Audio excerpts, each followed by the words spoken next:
Albert A. Wall, the voice of the jungle, broadcasting on the DVC to all points unknown. If you're within the sound of my voice, you're listening to Welcome Home Podcast on the DVC.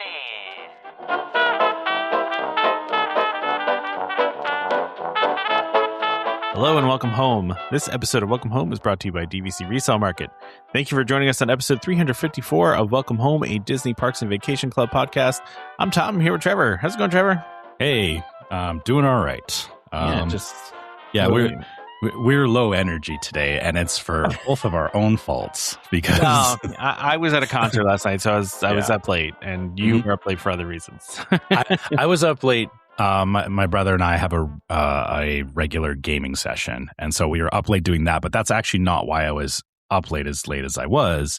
It was because I went down YouTube rabbit holes, which are dangerous. So yeah, I actually watched. They put out Imagineering put out another one of those unscripted things that they do, and it's like 22 minutes long, and it's about the new Smugglers Run, and like it like shows them like testing everything and like all the stuff that they have to go through and all the it's actually really interesting if you're interested in that kind of stuff.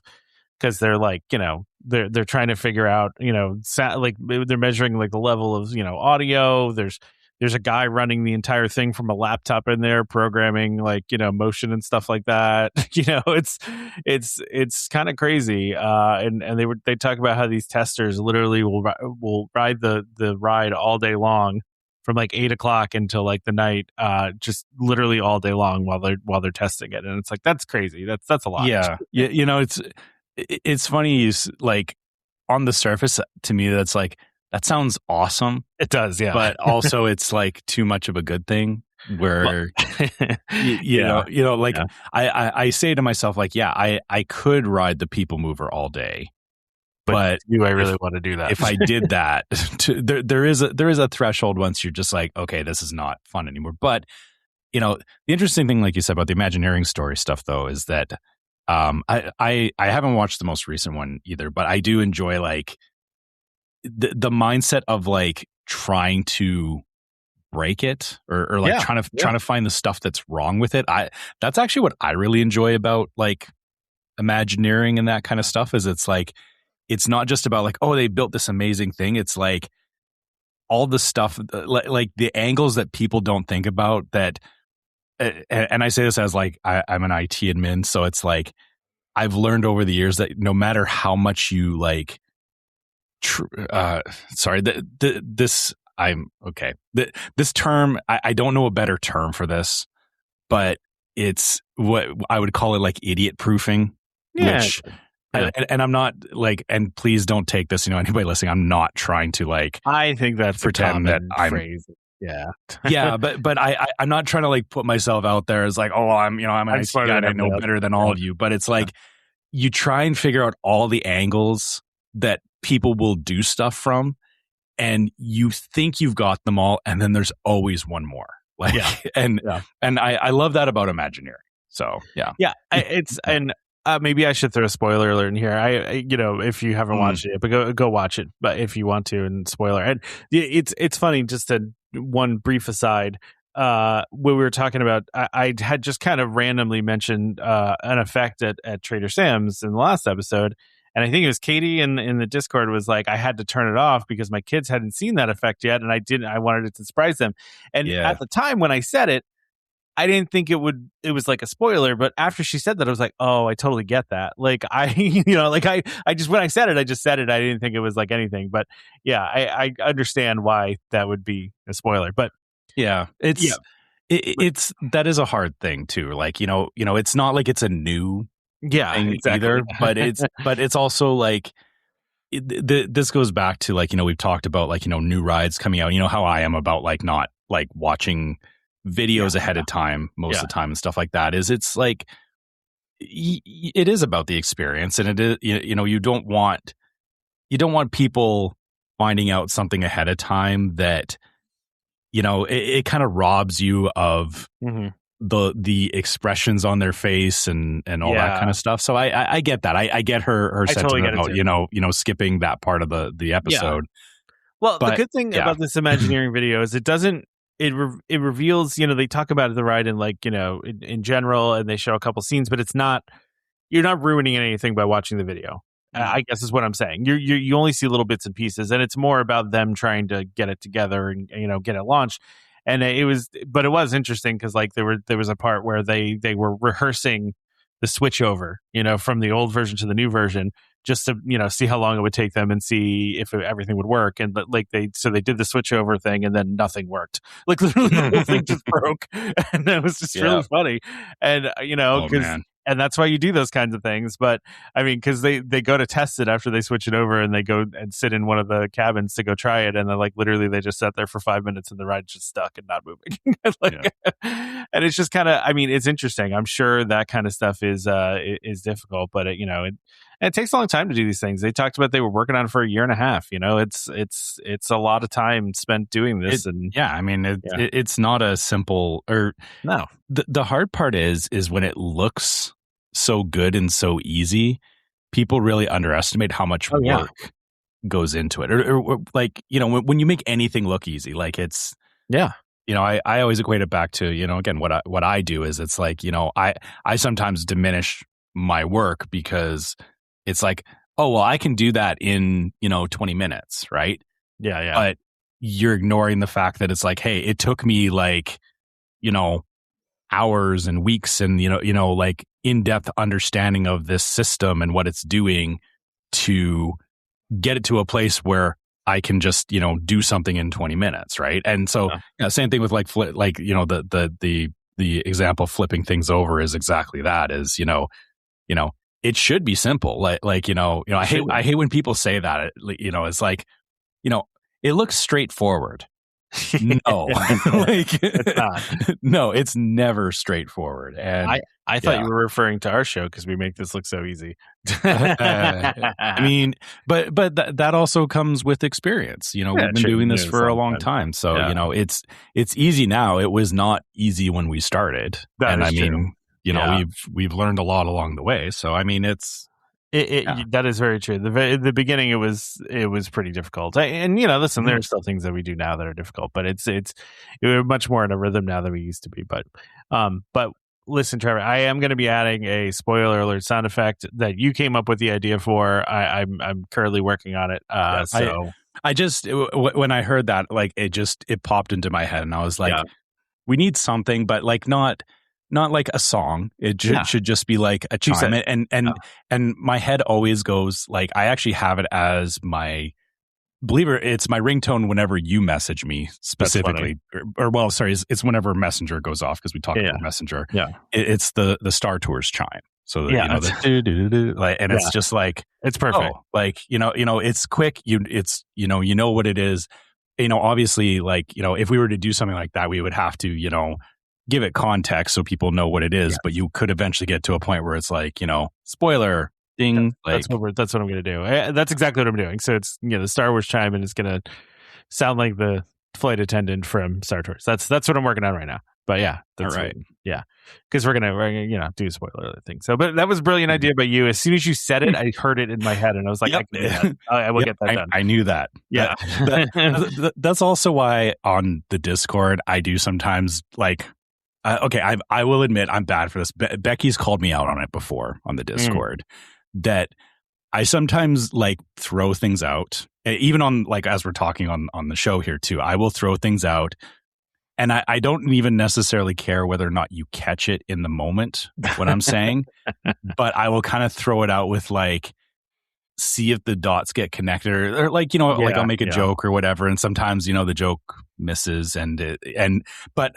It's for me. It's not for like, I'm not doing it expecting you to catch all of my references or whatever, but it's also the same thing on the Discord. Is like, I will make a comment knowing full well that it's like, maybe it, it'll just be taken as, whatever, but sometimes it has a bigger meaning to it. And when I said the Star Tours thing, I knew you were going to go down that line of thinking with it. And that's why I was like, we should do this. That's as soon as you said it, I was like, oh, that's so perfect. I'm just gonna do that. Anyway, I enjoy it.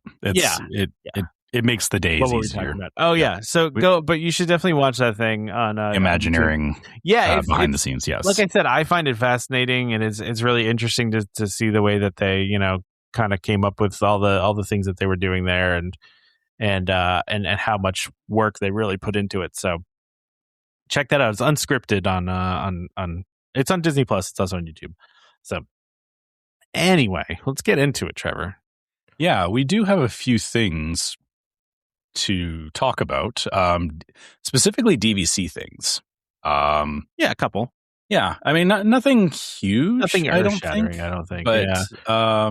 I will say, Trevor, really quick before we get into this, one thing I didn't put on here was the other piece of news that's out there now is all of the inventory at Riviera has now been declared, meaning all of it is for sale essentially at this point. So we're getting fairly close, not there yet, probably still a little while out to that resort actually selling out. So yeah, but that does show you though that it's an interesting thing going back to when we first started talking about Riviera, that with the resale restrictions and everything, that we were questioning if it was going to end up in the same state as Alani, where Alani seems to just like never it's a where it is and all that it's people, it's not a lot of people's first choice for a resort, but but obviously Riviera, the fact that it is getting to it's the fact that it is fully declared means obviously enough people are buying into it, and it is desirable enough even with the restrictions that it's still a valid resort. If I think it's more so, I don't know that I would still ever buy resale there, but I shouldn't say I would never buy resale, but I'm sure there's people that resell for that resort would fit for them. Staying there all the time is not the worst thing in the world by any means. But I feel like it, or actually, I guess I would be curious how much of Riviera is entirely direct or direct memberships versus resale. And I know we'll never I don't say we'll never get those numbers. I mean, maybe somebody has those numbers out there. I haven't looked, honestly, but it's an interesting question, right? Yeah. Yeah, I would at this point I would expect it to sell out next year. Now, and the other part of this too is with all of the rooms declared at this point, all of the inventory declared, that also means more rooms that are available to people to use their points with, right? That's the other part of it. So it's good. I mean, I didn't put it on the rundown just because it felt like a kind of an aside, but I just thought that was interesting. But the other thing I did put on here, though, is something I just thought was kind of interesting, and I wonder if they're going to do more of this. And that's so, for example, over at BoardWalk, the Grand Villas, there's only 7 of them, Trevor, but the 7 Grand Villas, 2 of them are 2 stories, and the other 5 are a single story. And currently, if you want to book that, you basically just have to book the Grand Villa, and then whatever you get is what you get, which it's fine, good. Sorry. Continue. I'll add on to it. But what they're going to do is next year they're going to change it so that you can book either the 1 story or the 2 story, so you can actually have a choice. Which could be good for a lot of people that if I were going with my mom or something, I'd probably want to do the 1 floor one just so she doesn't have to deal with stairs. You know what I mean? Right. There's a lot of good reasons to have an option to book the 1 story instead of the 2 story, instead of it just being a random thing. Yeah, and I feel like. This is probably the result of I know, again, my experiences with the Poly is they added, when you're booking rooms at the Poly, they had added an option to just default say request upper floor rooms this feels like the same kind of thing where they're it is only 7 rooms in the Grand Villa.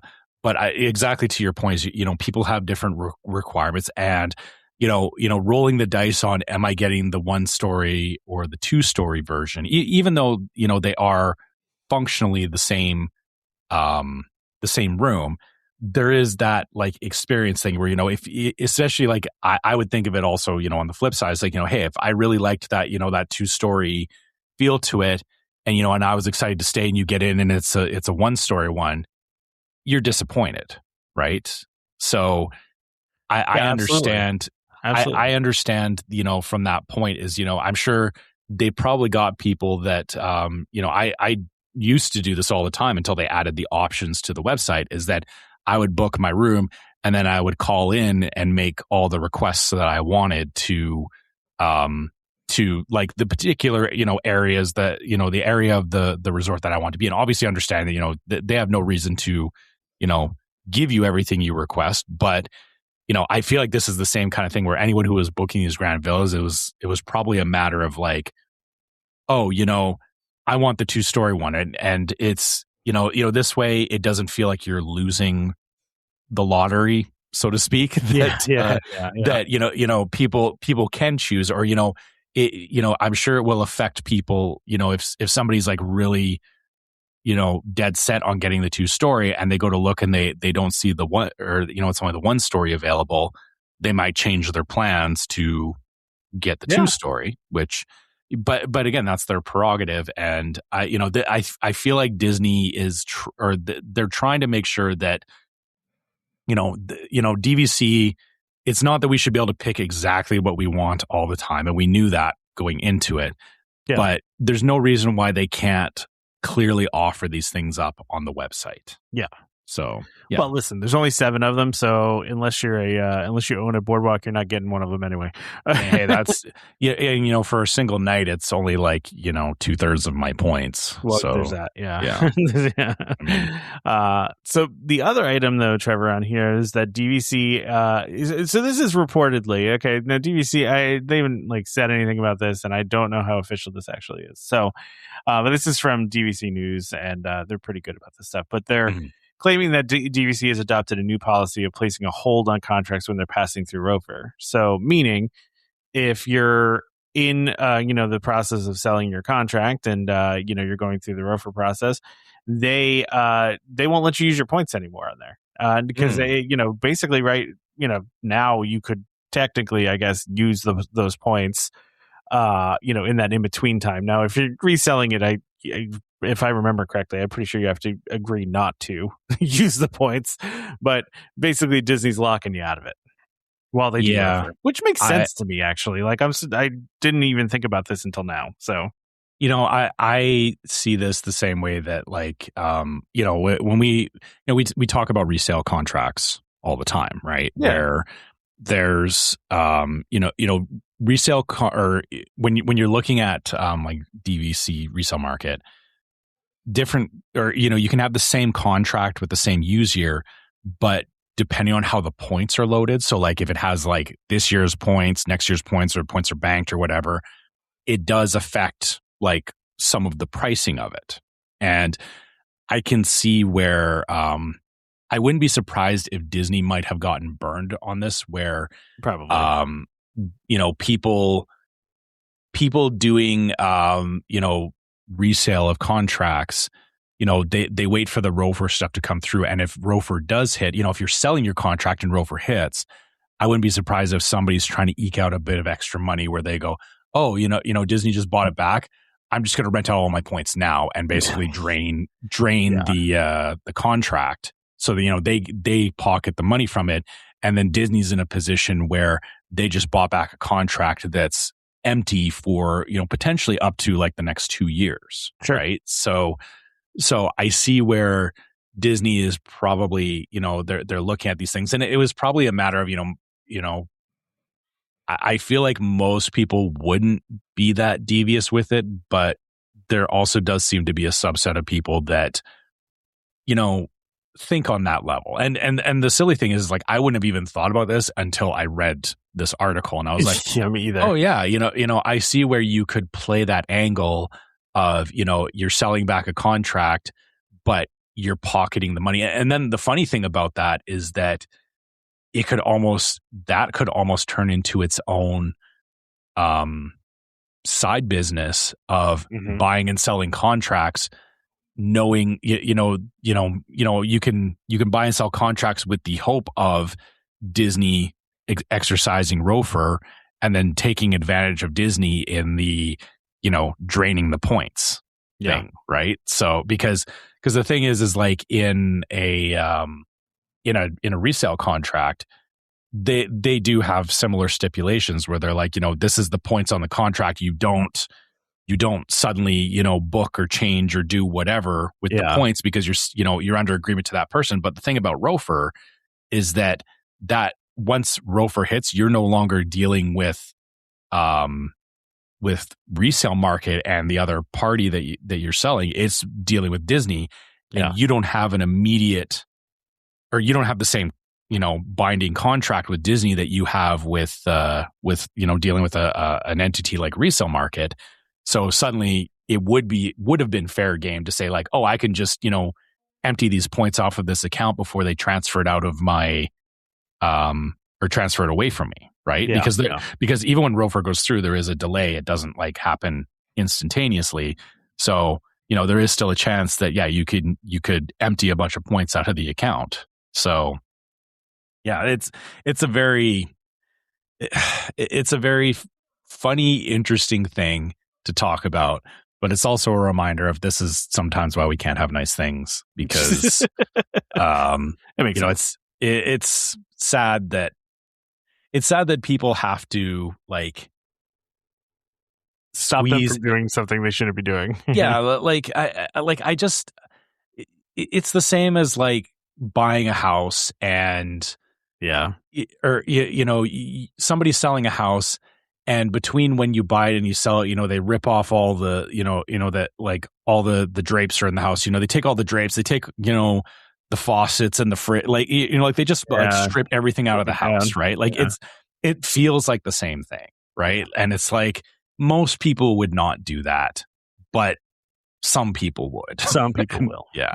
The rules are not for most people; they're for the people that that take advantage. Yeah, most of us aren't bothered enough to do that. Like if I was selling a contract, I mean, I would not be sitting there like wringing my hands, going like, oh, let's see how this ROFR goes because I can make another, few $1,000 or whatever. Like, it's I get it. Yeah. All right. Makes sense. But again, we should, we're talking about this. We should again just highlight that this came from DVC News. This is not an official statement, but DVC News tends to be good. Yeah, they tend to have good sources on it. To be fair, they got this from Disboards, so you never know. well, and again, from Disboards, or hold on, what was the actual reference? All it says is Disboards. It doesn't actually say Disboards. It doesn't say where it came from on Disboards, or if somebody like. I wonder if maybe that it's possible that Disney updated the the agreement. Yeah, they might have updated the contract. Yeah. So, well, that's interesting, but hopefully we don't have to deal with more things like that. Exactly. Moving on to some other things. We, the animation, like courtyard area over there is continuing to be, to be updated. Now, some of the animation courtyard is reopened at Hollywood Studios. Some of it has not, and the big part of it that isn't yet open is the Walt Disney Studio lot, and so we're getting some. It's really this the magic of Disney animation is what the part that hasn't opened yet, right? Mm-hmm. And so this is, I think everyone's aware of this, but it looks like they're modeling it after the actual, Disney animation building, right? And so you have like the Sorcerer Mickey hat on there, and which lights up at night too. I've seen pictures of that. It looks pretty cool at night. Mm-hmm. Yeah. And so we know about this, but they just gave us some more details. So we've got some more concept art and a map of what the experience is going to look like, and a few more details. So, which is cool. I'm excited to check this out. The more I find out about it, the more I am interested in it. But so yeah, good. First of all, I want to say that the map that they provided it looks like a park map.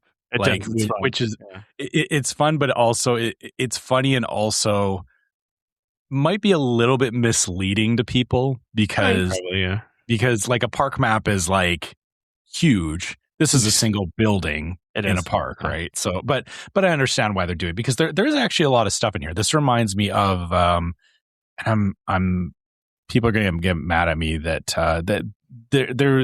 it was a similar animation building that they had in California Adventure, which I believe, or I don't know if it's actually, or I don't think it's closed, but I think it kind of went through the same thing where like a good majority of it like got shut down over time due to COVID and stuff like that. But yeah, it's all these experiences that you remember from, the what was previously here. Like they have Olaf draws, which we've talked about. There's Once Upon a Studio Theater. I'm assuming this is like one of those like mini movies. Yeah, it's like a small little theater, I think. And they're just going to be playing that Once Upon a Studio short, which it's a great short. But and it makes sense to put it there too. They've also mentioned here too that the portraits, there's going to be portraits around the wall all around, and that are going to kind of come to life, which is what the Once Upon a Studio thing is kind of about. And also, if all the cruise ships essentially have this, where all the art around the cruise ship can come to life at any time, and so it's kind of similar, I feel like, to that. One of the things we're seeing though that's new information on here is this Wonderland area, called Drawn to Wonderland. It's like an indoor kind of playground that is for 6-month-olds to 5-year-olds, and it's we got this piece of concept art, which I'm pretty sure we haven't seen before. This looks new to me. I don't remember seeing this. And so it's an immersive indoor playground, and it's of course it's a Mary Blair inspired, because they like to throw Mary Blair on everything, so which is fine. I like it. I'm just saying.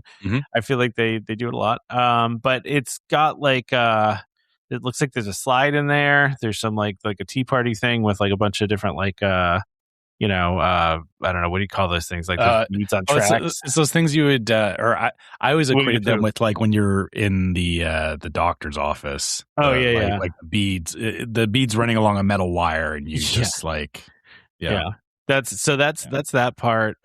Which listen, that looks great for younger kids. It looks like a lot of fun, and it looks like a really neat design, and it looks like there's like a little kind of playhouse thing behind there. I'm assuming it looks like there's like the garden maze, which I'm guessing is there's probably like a bit of a maze, or like again just a play, or more of the play area, right? So and then there's this off the page section where it's kind of like the character meet and greets, and you also can see like some of like the different animation stuff too, which looks really neat actually, because the way they're doing it, it's like the different steps of the animation process. Like they're bringing you through the animation process with different characters, which I think is pretty neat actually. Yeah, I do like in the map, the there's a few obscure references in here, which makes me hopeful that like a lot of times I feel like in these kinds of experiences, they cover just like the, here's Mickey, here's whatever the current popular movies are or whatever. I'm seeing like the guy from Hunchback of Notre Dame, the skeletons from that old the skeletons, the centaur from Fantasia is in there, which I know you might say like, well, Fantasia is not like obscure, but if you think about it, it's a pretty old movie, and it does not get a lot of love at this point. It does kind of come back up from time to time, but the centaur specifically, like I honestly forgot about that entire bit in the movie. But so now I was like, oh yeah, right, there was that whole thing with the satyrs and the centaurs and everything. I can't remember what the song was. It's not Dance of the Hours. Sorry. Anyway, I'm like running through like Fantasia in my head, like, oh, what were all the songs in? But yeah, like I said, it's I will say that the Drawn to Wonderland stuff as well. This is actually the best case scenario for a playground that is needed in Hollywood. It is like I didn't even. I think I've said this before, but I didn't really think about how it would play out. Like all the other parks have a playground type area of some sort, or have experiences that are geared towards kids, which, Yeah. you know, I've said this many times, and because I've experienced this myself when my son was younger, is that, you know, even when you're running around the parks and you are exhausted, your kids sometimes need to burn off energy, and especially like young kids, because I mean, to be fair, like your young kids, they're not walking the same way that you are. They're usually in strollers and stuff, and so sometimes you need to just, you know, burn off some energy. Get out and burn off energy without, you know, letting them just, you know, run crazy in the parks, because that's not, or it's not bad, but it's also like, you know, there's a lot of people. It's, you know, it's not a playground. Yeah. Right. Like, even though I know it's a theme park, but you know, that comes with, theme parks can be dangerous, especially when, you know, it's like a 3-year-old running around. So having an indoor play area is it's a good thing. And I don't want to say, you know, okay, this was like probably an opportunistic thing, but it could maybe be a precursor for more indoor like experiences like that. Maybe. Because I mean, I'm just going to put it out there. Florida's hot. It and is. I'm surprised that there's not more indoor things like this where, like, I know it's expensive to like build buildings and maintain AC and all that kind of stuff, but it's like, it does go a lot further than, you know, making people sweat to death. Yeah. So, yeah, I mean, I'm a little, like I said, I think the biggest thing that surprised me about this was the Drawn to Wonderland stuff, because like you said, we didn't have anything prior to this about it. We knew there was going to be a playground. They just didn't necessarily give all the details about it. Yeah, and I wasn't, but I wasn't thinking of, or I guess I was thinking of like I said, you know, in the animation building in California, it had like kind of kids play areas, but there wasn't like, this is like an actual like play area. Like I guess I've heard people say like, oh, there's a place for kids, and it's like, you know, or in California, it was like the Beast Library, where it was like, oh yeah, there's like these like books and stuff, but it's not really like, it's not a playground. Yeah. Like I guess I have expectations of like, when you say a play area, like a play area could be a lot of things. And this is actually best case scenario. Like it's an actual proper playground where kids can go and play, and not, you know, it's AC'd, and, you know, the parents can like, you know, keep an eye on them, you know, hopefully, you know, keep an eye on your kids, please. If you're hopefully, yeah. Doing that. Unfortunately, I had to say that, but yeah. Sorry, I'm going to be honest. Sure. Sure. You know, you and I have both seen, you know, the kid, you know, licking the glass in the. Oh my God, I've seen so many things. We've all seen so many things. I'm more disturbed not when a kid is doing that when a parent is like egging a kid on to do something. Oh, that's so cute. Yeah, like saying like, no, stop doing that. Don't let them do that. You know. Also, don't lick they got the beads on the wires thing here at the tea party. Don't lick those. Please.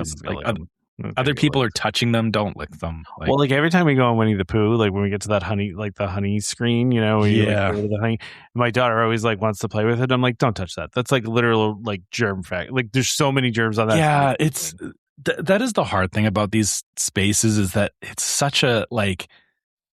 There's no good way to do it. Like it's like you want interactive, you want fun, but also that means other people are touching it, and that means that there's always going to be somebody that shows up that, you know, sorry, we've had this conversation before, but I'm still going to say is, you know, people that my kid's sick, but I paid a bunch of money to be here. So, you know, we're going kind of thing. Like I just, I unless they clean it constantly, it's, you know, which is a lot. So they got a lot of other things to clean. I can't imagine it. Like if you wanted to actually like properly clean, you would need somebody standing there like wiping these things down every 20 minutes. Every single time that somebody uses it, it's like wipe. Yeah, no, that's I mean, even wiping it out daily, like, you know, absolutely they should, but it's a lot. Like even daily, there's still so much stuff that would go through these spaces on a daily basis that, I'm just.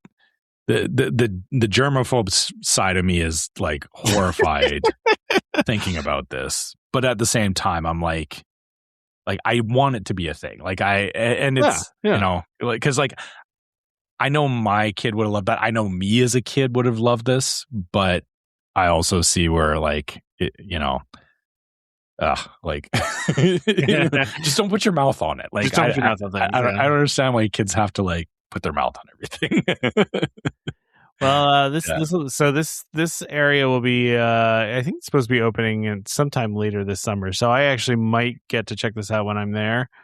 So I'm hopeful, but that's really the only new thing. We knew about the Olaf draws and all the other stuff. That's like the main update that they gave us here, and the little map, that fun map that you were talking about. It's got a lot of cool stuff on it, and of course, there's a store at the end of the whole thing. You got to have the store, but so yeah, you know, even when it's a walkthrough attraction, you got to have the gift shop. Yeah, still got to have the gift shop. So, all right, why don't we go look at this closer? Sorry, I'm just. I realize there's way more detail in this than I realized. Like, yeah, I need to like really analyze this map. But, yeah. Well, while you do that, let's do our ad, because I'm sure everybody's wondering when we're going to talk about that one thing. So we're getting there.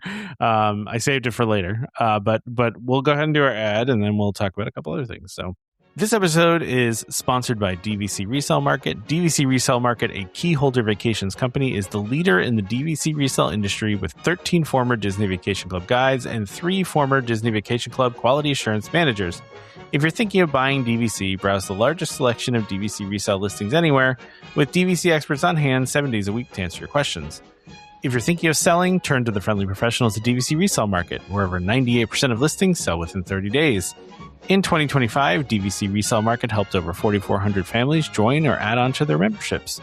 Go to dvcresalemarket.com/welcome home or call 1-844-DVC-PROS. That's 1-844-382-7767. And when you speak to them, be sure to let them know that Welcome Home sent you. So, I mean, you know, listen, Trevor, the Bluey experience has opened over at Animal Kingdom, and I think a lot of us expected it to be a mess, you know, and it seems like it hasn't been a mess. It seems like it's been good, right? Yeah.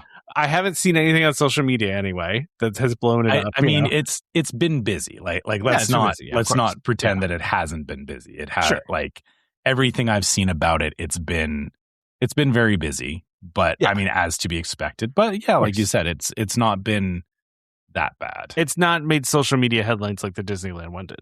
Yeah. For the wrong reasons, I should say. But it's now being reported that the virtual queue system, which they implemented at the start here, is actually going to be gone within a few days here, which is surprising. Yeah. But maybe they feel like they're controlling it well enough, and I guess they could always put it back on if they wanted to. But I just thought that was interesting, because we talked a lot about that and the fact that they're taking that off so quickly. I did also see that the like the kangaroos and all that stuff like is not they're not ready yet. I saw that they were that is one thing that they don't have going yet. Sorry, when you said the kangaroos aren't ready, I was trying to figure out like, all right, like do they? They're acclimating them to their new space, they said. Okay, that's fair. I was like, what are they? Do they need makeup or like? No, they're there. They just are acclimating, so they're not opening it yet. So that is fair, and I guess, you know, people are not there to see kangaroos anyway. Yeah, they are there to see Bluey and Bingo. I will say, one thing that I saw somebody mention this that was covering the area is you know, they pointed out that the Bluey Bingo thing, it's a dance party, right? Yeah, like it's very clearly like, you know, you go in there, you know, they have the party and the characters and whatever. The person who was talking about, you know, they were like, don't expect that it's going to be a photo op, or that there is a photo op or anything for this, which I can see where like some parents might, you know, be like, oh, you know, I want to, you know, get a picture of my kid with Blue. It's like, then you got to make sure that they're in the dance party, or that you're like, you know, paying attention, because they're not going to stop and take photos with you, I guess is the thing. Yeah. I mean, there's no meet and greet, but they like dance with the kids and stuff like that. So you can still get the pictures, you know? Yeah. And I think the interesting thing about that, when I actually sat down and thought about it, was the thing about not having a meet and greet is they can get a lot more people through this area a lot faster. Yep. Because meet and greets are atrociously slow. They're very slow. Yeah. Because, you know, everybody wants to have their time. You know, it's not, you know, 10 seconds, you know, snap the photo, go. It's, you know, people have interactions and stuff. And this way it gives people that level of interaction, but also doesn't keep it keeps people moving through the area a lot quicker. And that's probably what I feel like Disney, you know, the whole reason that they were doing the virtual queue with this and everything was they were trying to gauge whether or not this was actually going to work the way that they thought it would. Right. Yeah. Because, because I wouldn't be surprised. I haven't heard anything on that level, but I wouldn't be surprised if there's somebody out there that, you know, obviously, you know, not everyone's researching this the same way that, you know, you and I would, but, you know, walks into this thinking that it's going to be a meet and greet, or that they're going to have like, you know, their child's going to have an amazing interaction with Bluey or Bingo, and then, you know, go in there and it's like, you know, it's a 13-minute dance party. Like so, I wouldn't be surprised if somebody out there gets upset about it at some point, but, you know, for now it's, you know, it's just the initial hype of it is, you know, everyone's good with it. One thing I will say is I wouldn't be surprised if once the hype dies down around it, if it doesn't turn into a meet and greet at some point, or if there isn't, or if they don't open up a meat and greet at some point. Yeah, it could. It definitely could. I could see that, Trevor. Yeah. Yeah. Like I said, it's interesting. It's an interesting way that they're doing this. Like I said, it's like, to me, it's very, you know, I'm not feeling like if I went to Animal Kingdom tomorrow that I would have to be lighting up to see this, but it is very interesting how Disney is handling this, right? Sure, like it is on, like, if you really think about it, it is very different than the way a lot of other IPs have been introduced into the park. I can see that. Yeah, I kind of see what you're saying there. I don't know. I guess in my head though, I don't know what else they would do. Like, well, you know, but I mean, in the past we would have said like, oh, there needs to be a Bluey ride, or you know, meet and greets and stuff like that. This is really like Disney. They are capitalizing on the fact that they had a space where they could very clearly control the flow of people with the train, but also even people in that space, they're keeping the flow of like, you know, hey, you can come do your dance party, and you know, you get it's, you know, a bunch of people getting an experience with the character. It's not an intimate one-on-one, but that still kind of works. Like I feel like it's a thing where, you know, not everybody expects to have that one-on-one experience, I guess, is the point. Like, you know, we talk a lot about meet and greets, but I guess maybe this is a hint that, you know, not everything needs to be a meet and greet, right? They are also doing like interactive games too, right? So it's they're doing the dance part. They're also doing the interactive games with the kids too. So it's keepy uppy and but that's what they. I mean, that's what they want to magic. play. I think it's keepy uppy and magic asparagus is what I saw. Listen, every time that there's a balloon at my house, we end up playing keepy uppy. So it's you know, I haven't seen a balloon in my house in probably 10 plus years. I wish I could say that.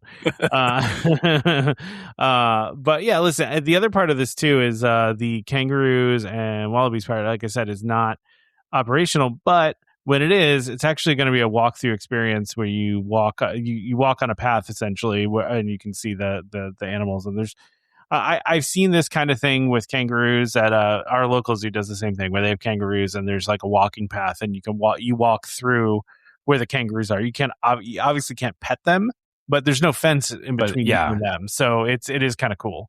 Yeah, we have an aviary like that at our local zoo where there's actually like owls and hawks and stuff that like it's the same thing. Like they can like fly right in front of you and whatnot, which that's a very cool way to do it where, you know, being able to walk into the enclosure is good, but as long as people stay on the path. Yeah, exactly. I feel like I'm always like pointing out the like, don't do that thing kind of thing. I see it all the time. Like, you know, there's always like the report of like, somebody jumped off a ride and did a thing, and it's like, don't do the thing. Don't do like, that thing. Yeah. Just enjoy it. Enjoy that you're like, 5 feet from a kangaroo and it's, eating, but leave it alone and don't let your kid, think that they can go up and give it a hug. Like, don't do that. Yeah, that's funny. I mean, even though, to be fair, like kangaroos can be okay, like, yeah, but I still wouldn't, let my kid I guess I wouldn't let my kid near anything that, anything short of what I know is a domesticated animal that I trust. Cause it's like, yeah, they're still wild animals, even if they're in captivity. Yeah, even though they're there. Yeah, it makes sense. But it's like people trying to like pet elk and stuff in where I live. Like they look nice, but they can hurt you. So yeah, they can. They can.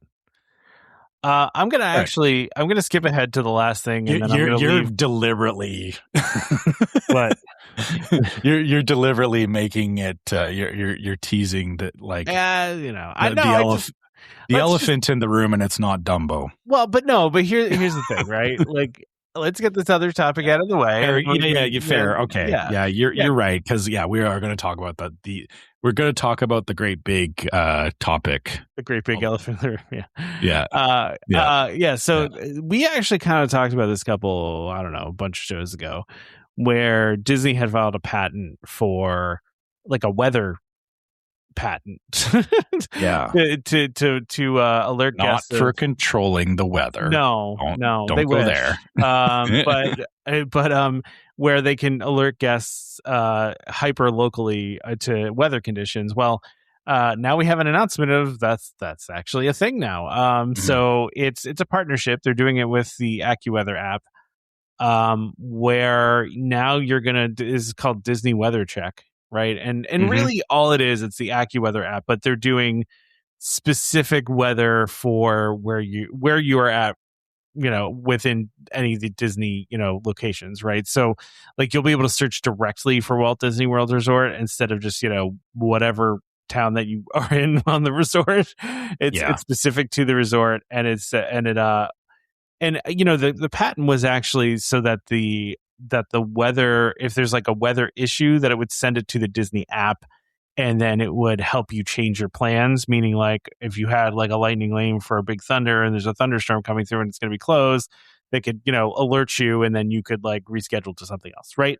Like that's what that patent was for. And we don't really have anything here about that, but we do have that, there's basically, you're just getting hyper local weather specific to the Disney properties. So I feel like I should read this off, because I've seen people like asking this question, that they're like, I go into the AccuWeather app and I don't see anything about this. So they actually say it is a geofenced experience within Disney properties, which activates when Disney Weather activates the Disney Weather Check features within the AccuWeather app. So you actually have to be on Disney property to see it. Yeah. To see this happen. And it says guests received enhanced location specific weather intelligence aligned with Disney employee alerts, warnings, and advisories used to initiate uniform safety protocols. So you are getting like all the, lightning warnings and stuff like that.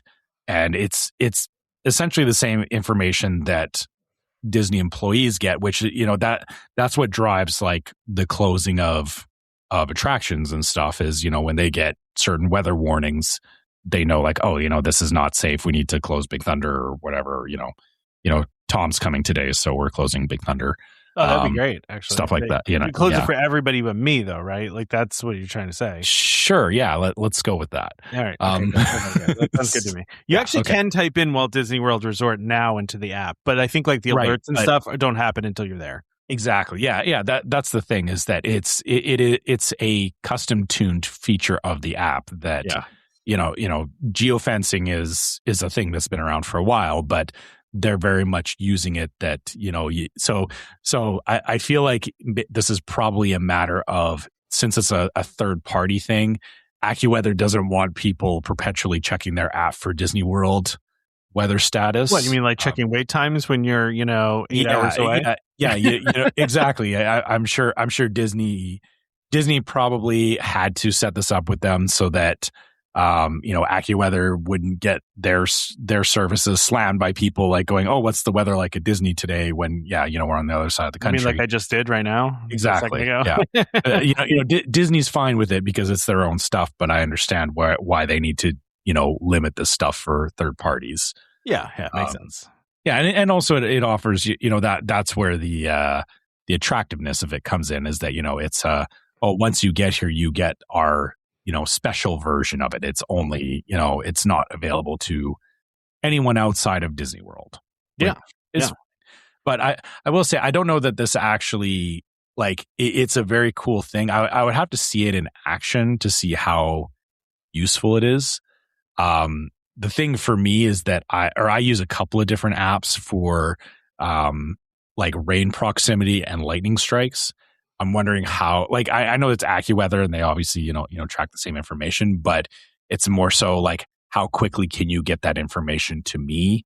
Yeah, that's right. Yeah. And is it going through any kind of sorry, I hate to say it, is Disney filtering it in some form, right? I like having that information because even things like lightning strikes, I'm not terrified of being hit by lightning, but I understand how, if I can see a bunch of stuff kind of on the edge of the radar that's oh, this is coming, I adjust before even the closure notifications start coming out. It's that preemptive predictiveness that I'm curious if they'll give you, or how far ahead they'll actually give you warning on stuff, right? Yeah. Listen, Disney is the place I'm least worried about getting hit by lightning because they have lightning rods everywhere. Yeah, it's more so around planning my day, and I use it as an extension of if outdoor stuff is going to be closing, or I can see that something's coming, it's I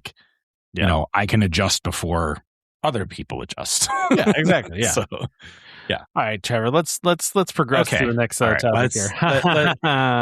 You get it? Progress. Progress. We're making progress on this podcast. Yeah, Great, we are. Big, beautiful progress. Yeah. So a while ago, Disney announced that there were going to be updates to the Carousel of Progress, and they didn't really give us details at the time. Who knows what kind of details they had at the time. We knew about the Walt Disney animatronic, right? That's going to open it up, which I still think is great. I'm excited to see that. But what they've been doing in past years, the last time they did a redo of this, all they did was update the last scene, right, to be a little more modern. Yeah. We're getting a whole redo, which I understand why a lot of people have mixed feelings about this, because it's hard, right? Because you want to keep that thing that you've had like this, but at this point, it's so you have to move the timeline up, or the time jumps are getting too big at this point, right?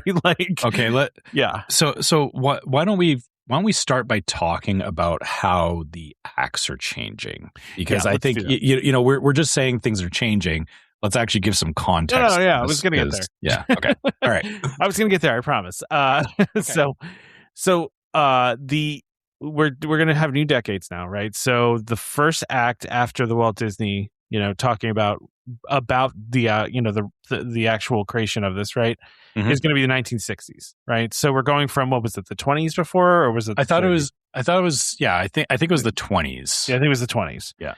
And so now we're going to the 60s. So we're taking a pretty big jump forward here, but it makes sense to me that this is where they're going to start, right? Because this is when the moon landing was. This is and there's a lot of interesting stuff that happened in the 60s. It's also kind of technically after the end of the previous one, if you because the previous one went up to the 50s, and then they jumped to I'm using air quotes, the future. The future, the quote-unquote future. But even the future was kind of 1960s deco. The interesting thing is, the first act starts in the 1960s, which, I appreciate that that's still showing history.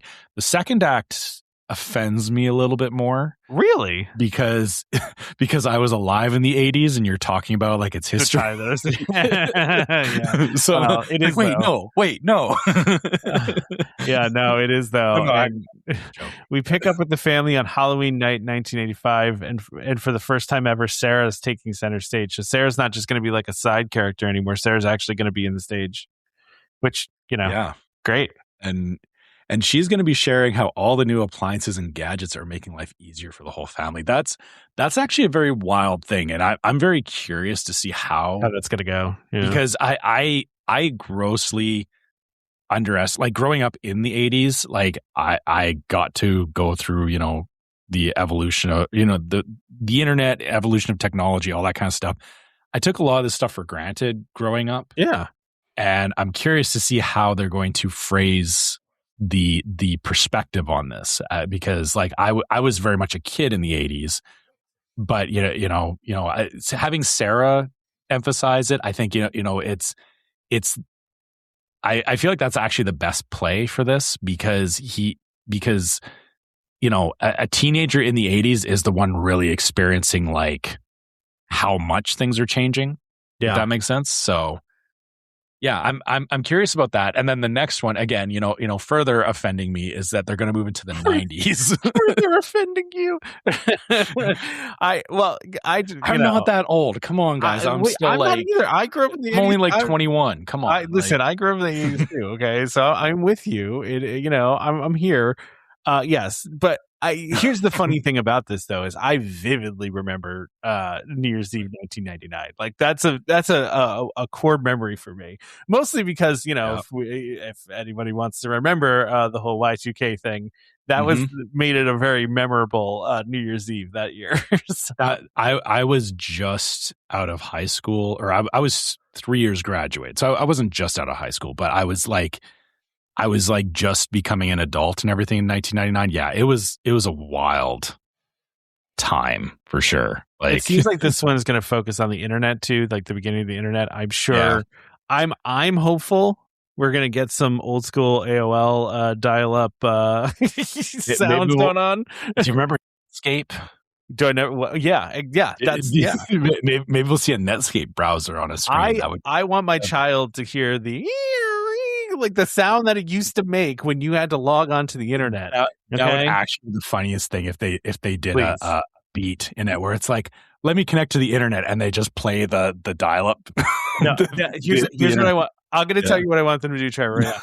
I want Jimmy to be getting on the internet, right? Mm-hmm. First of all, Liz, we know John's not going to be using the internet, okay? It's going to be newfangled, and he's not. Mm-hmm. It's going to be Jimmy, right? And so Jimmy's going to be getting on the internet, and then Patty's going to pick up the phone to call her friend and screw up the whole connection. Yeah. Like if that doesn't happen, they've made a mistake. Because that is a thing that happened all the time. Okay, and I'll speak from personal experience because I did this to my family's home PC. Was my parents bought the PC for all of us, and we had the dial-up internet and all that.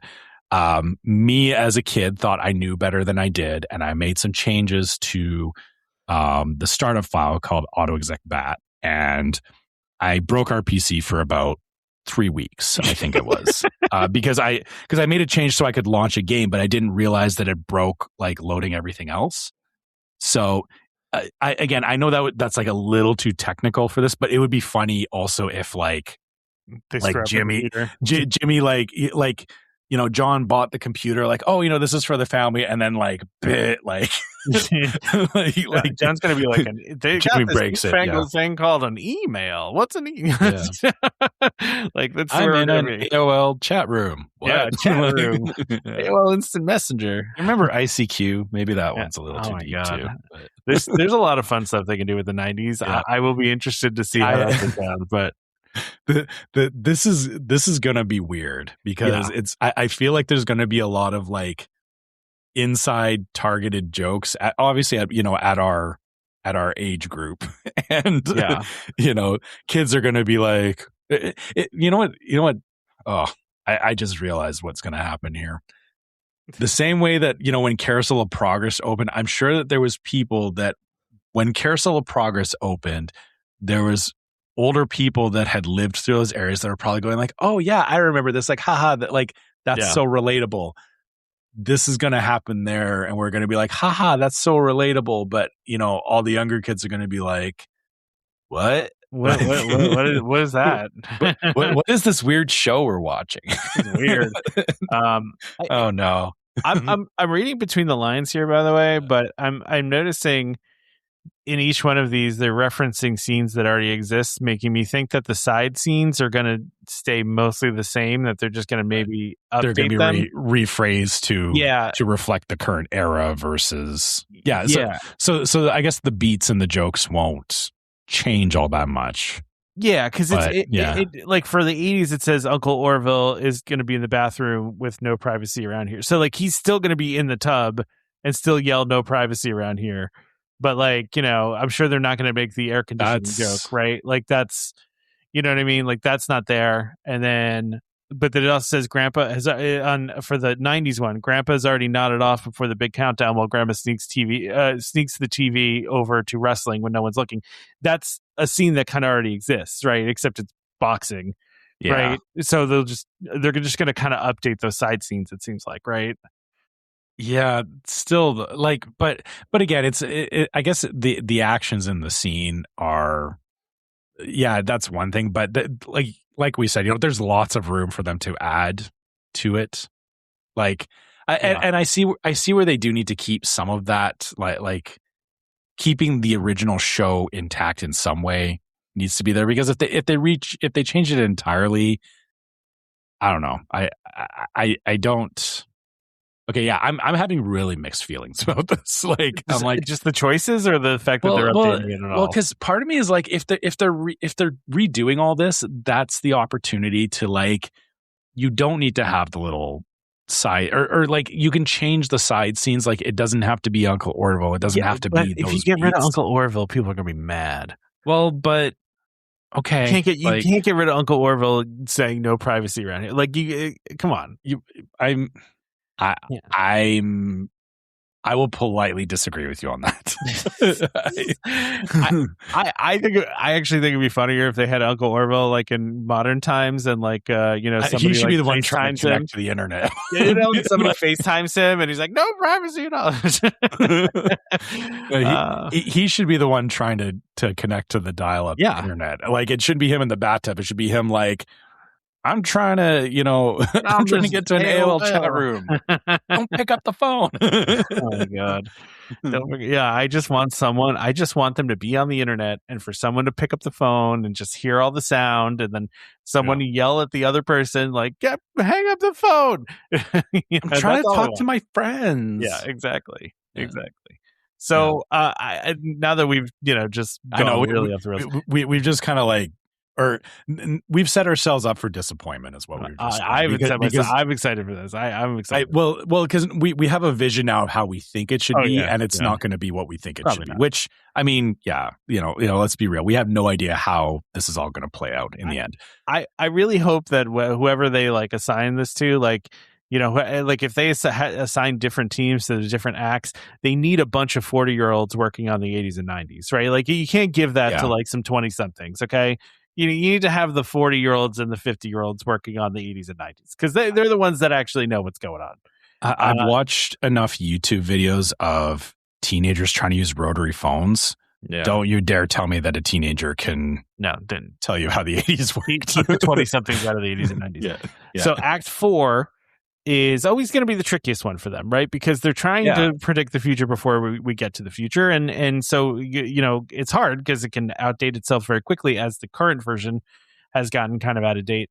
And so this time, this feels very, to make another old reference, very Jetson-y, I feel like, in a weird way. I was going to say this feels Spaceship Earth. Yeah, it feels Spaceship Earthy too. Yeah. I get that. But they're going to have, they're going to have a helpful robot assisting with everyday tasks. Maybe that's what's making it Jetson-y for me, because I feel like the robot kind of looks like the Rosie. robot in the Jetsons. But it does. Yeah, it does look a little like Rosie. Yeah, a little bit. Yeah, a little bit. And so helpful robot assisting with everyday tasks to space travel. This scene imagines a future where extraordinary innovation has become part of life and proves that a beautiful tomorrow is just a dream away. So they're mentioned, and it says to help bring the new finality to life, Imagineers looked back at the original concept sketches from John Hench, drawing inspiration from his vision of the future. So, listen, I think this makes sense. It's the last scene is very difficult. I mean, it just is, because they're trying to make this as timeless as they can. So I think it's hard. I think you're absolutely right, though. When you say it's giving Jetson vibes, Yeah. I think that's the best case scenario because Yeah. even though Jetsons is dated, it is still very much a representation of a future that we haven't realized yet. Yeah. So like everything that happens in the Jetsons is so like out of this world fantastical, like even to the point of like they are like space travel is a common thing, and this final scene they are actually they're implying that the family is living in space, like on another planet or something like that. Planet, so they are definitely trying to. I think that's the best case scenarios, because if you do put it into a I think the previous version of it, they tried to be like, oh, here's like here's how the future will augment day-to-day life, right? And the problem with that is that the augmentation stuff doesn't. You don't know how that all plays out. Like we can't predict that part, and it does show its age very quickly. Yeah. But going to like a more fantastical setting, which and I say like space travel right now feels very fantastical. In 20, 30 years, it could be obvious. Yeah, like that's the whole point. It's like it actually does, giving it a very fantastical endpoint does actually add to the longevity of it, and I think they it is the right decision at the end of the day. The other thing I'll say too with this robot is I'm also getting vibes of the droids from Galaxy's Edge. I can see that, yeah. Which I know they don't need to go that far as having like fully autonomous droids, but I wouldn't be surprised if it has like similar movement or functionality to it as the ones that we see out in the park, right? Yeah, I'm wondering what the problem is going to be in the last one, right? So like, is because if you watch it now, the voice activation overheats the oven catches on fire, there's smoke, right? So I assume something similar is going to happen in the scene, unless they want to keep it positive and things are going to be okay. But it's an air fryer, it's not an oven this time. Yeah, right. Well, I also, so I'm looking at this concept art and I see there's a cake there and what looks like a robot arm decorating the cake. I feel like that's a prime suspect for something going haywire, right there. And also, of course, the robot, cleaner as well. So I don't know. We'll have to see what happens, but it looks cool. I'm going to tell you this right now, Trevor. I think everybody that listens to the show knows I have a great affinity for attraction posters, and I kind of collect them and have them framed all around my house. I have never wanted an attraction poster more than I want the one that they put out. This attraction poster is awesome, and I must have it immediately. So sorry, is it the one on the left? That's the new one. I believe the one on the right is an old one, and I was going to say it's hard to tell, honestly. The way you tell is from what she's doing in the one on the right, and also the robot is in the left-hand side one. So that's valid. Yes. Yeah. I didn't think about that. Yeah. I want this poster. I'm going to get this poster. It is going in my house somewhere. I whenever I can buy this, I will buy it. So. Yeah, all in all, like, okay. So now that we've talked our way through how they're changing the attraction, right? The big debate about this is, people always go back to, well, why does this need to change, right? And I mean, it's this is the hard truth that people don't want to accept, is that it's in the name. It's Carousel of Progress, not Carousel of Stagnation or Carousel of keeping everything in a little box that you don't touch. It does have to be changed. It does have to evolve. It has already evolved. Yeah. The hard part that people seem to wrestle with is that you have your memories of a particular version of a ride or of the park, but it's not a museum, right? Like I don't I don't get why people are so against like the evolution of the stuff, because it's like, you know, if it was just tearing it down for the sake of like, you know, we don't like this anymore, we're going to turn it into a Starbucks or something like that, you would have every right to be upset. The like, carousel of Starbucks. And I mean, to be fair, like they did that, you know, it happened in Disneyland, like the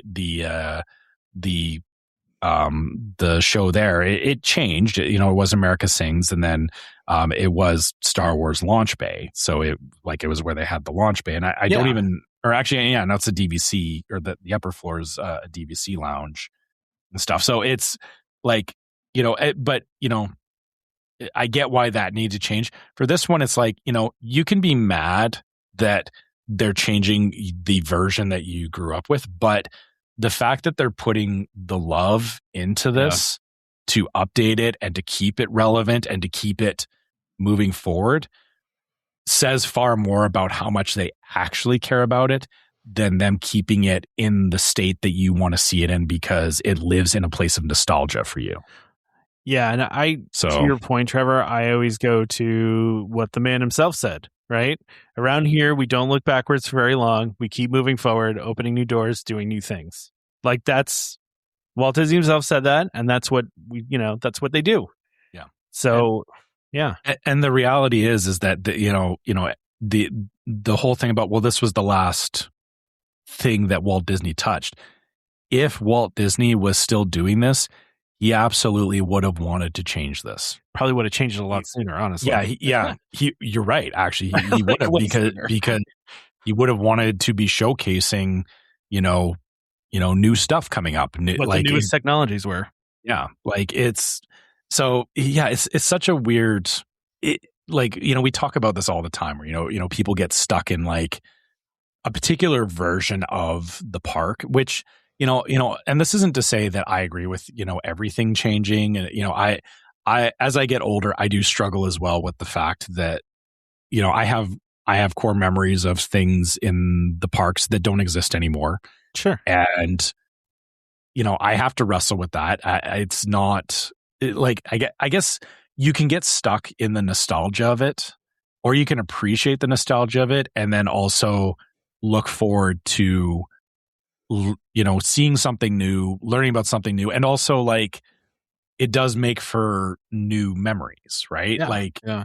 I get, cause like even from when my son was younger, going to the parks, like, if I haven't talked to him about this particular thing, but if I said like, oh yeah, they're changing Carousel Progress, he would go like, yeah, I don't care. It's not a big thing to him. But there are other rides that, he resonates with, like, even Tower of Terror in Disneyland was a good example. Like that was a big thing for him. And then when I told him that they changed it to Guardians of the Galaxy, he was like, okay. But he wasn't thrilled about it, but he also was like, okay, but now it's something new. Like it's, it's a reason to go back to the park. So, you can be mad about them changing this, but I just, anybody who's mad about this is honestly, I'll stand on this, is you're doing this, you're enjoying Disney for the wrong reasons if you're mad about Carousel of Progress changing. Wow. Okay. I know. It the whole idea of holding on to everything and keeping it in a perfect little box and it can't change and whatever, like that's silly to me. Like, well, Walt Disney himself didn't want that, Yeah. And like, you shouldn't want that either, because if this stuff didn't change, if we didn't keep changing these attractions and everything, we all would have been tired of the parks years ago, and Disney World would be closed down because nobody would be going there. It'd be boring. It's what happens to like local amusement parks where it's like, well, nothing's changed in 20 years, and it stagnates and falls off, right? Yeah. I mean, listen, to me, it's about, I think this, if anything, carries on, what Walt wanted to do with this. And listen, here's the other part of this. The last time this was updated was 1992. Okay. Yeah, Or I'm sorry, way- 1994. I'm sorry, 1994. Way overdue. The last time it was 1994. So you're talking, you've had 31 years to enjoy this version of it. Yeah. Right?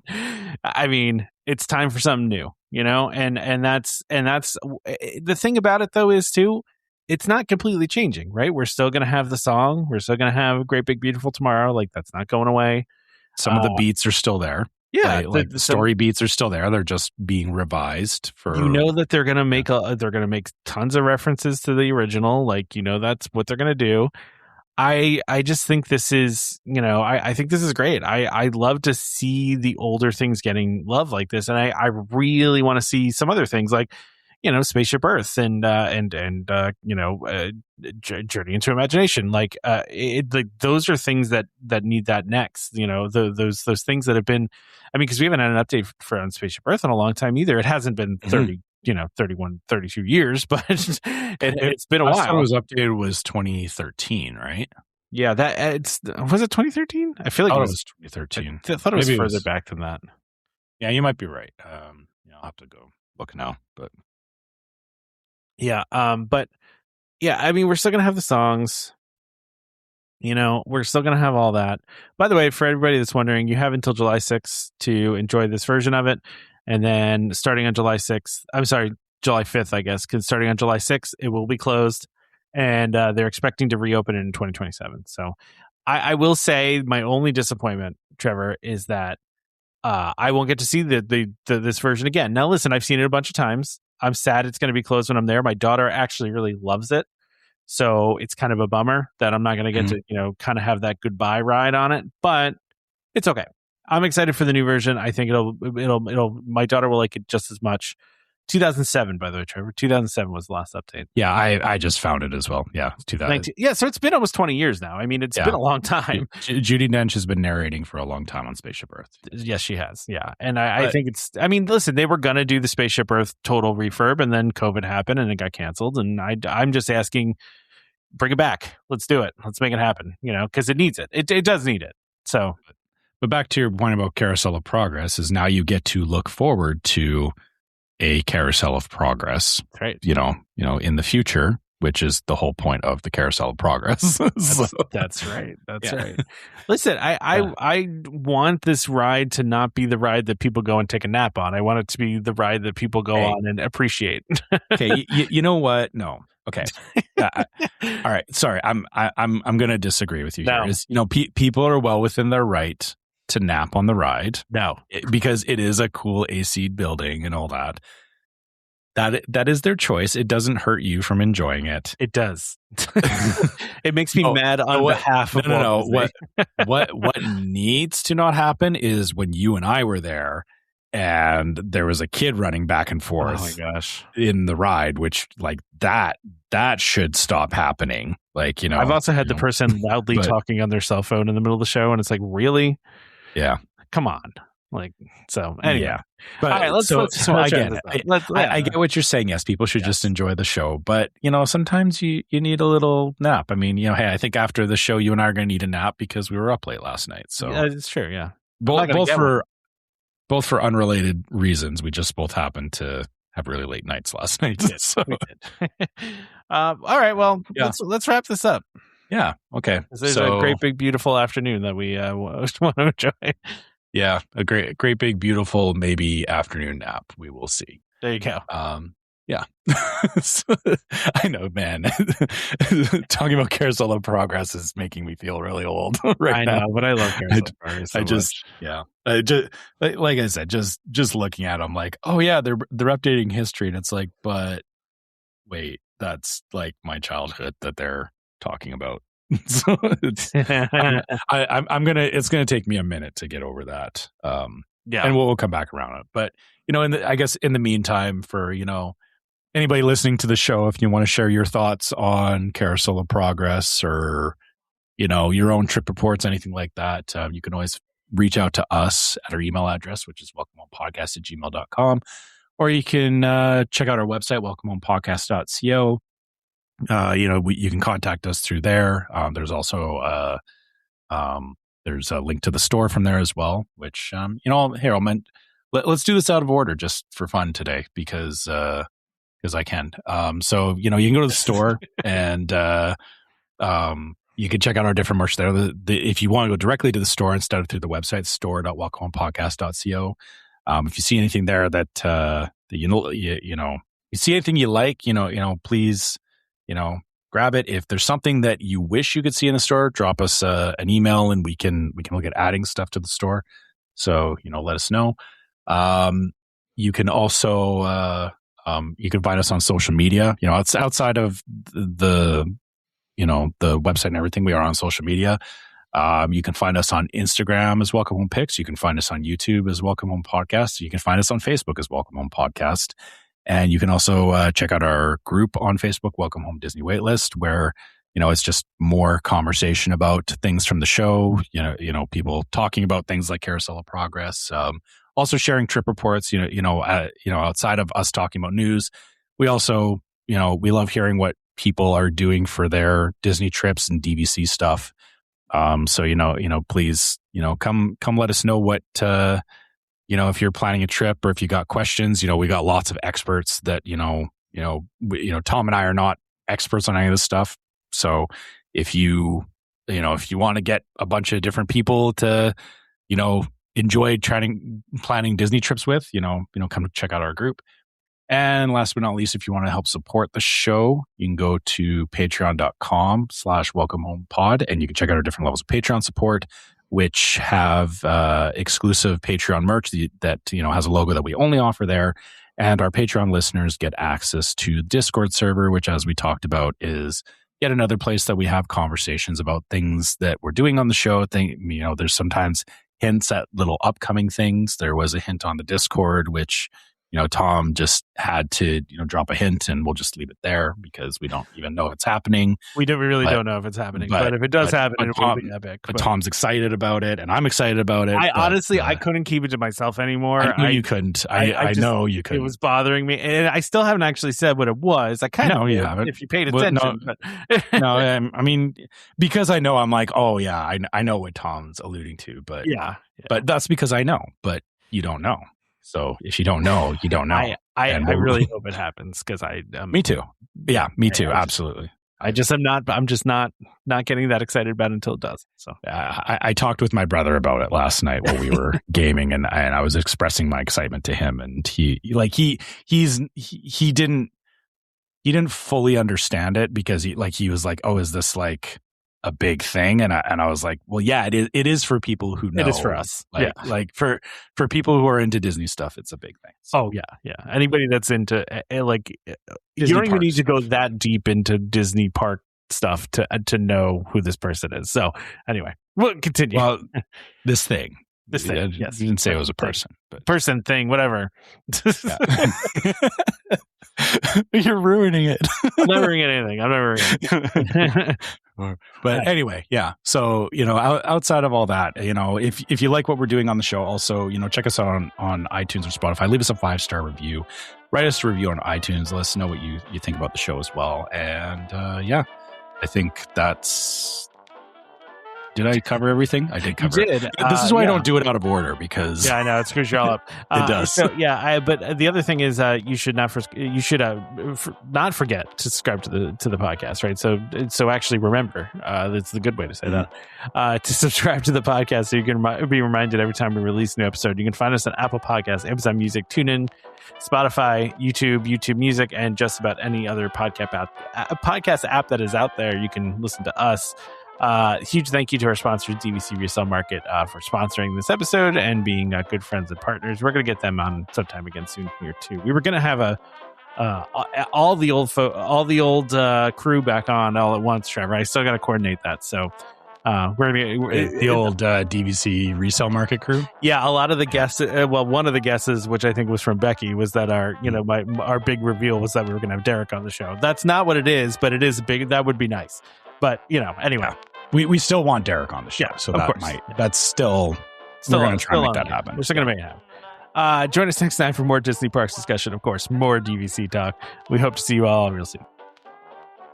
This is Skipper Albert A. Wald, the voice of the jungle, signing off from Welcome Home Podcast on the DVC. a house when we had a chair. How she can cuddle is no man's affair. I look around for all the holes, found her in her sugar bowl.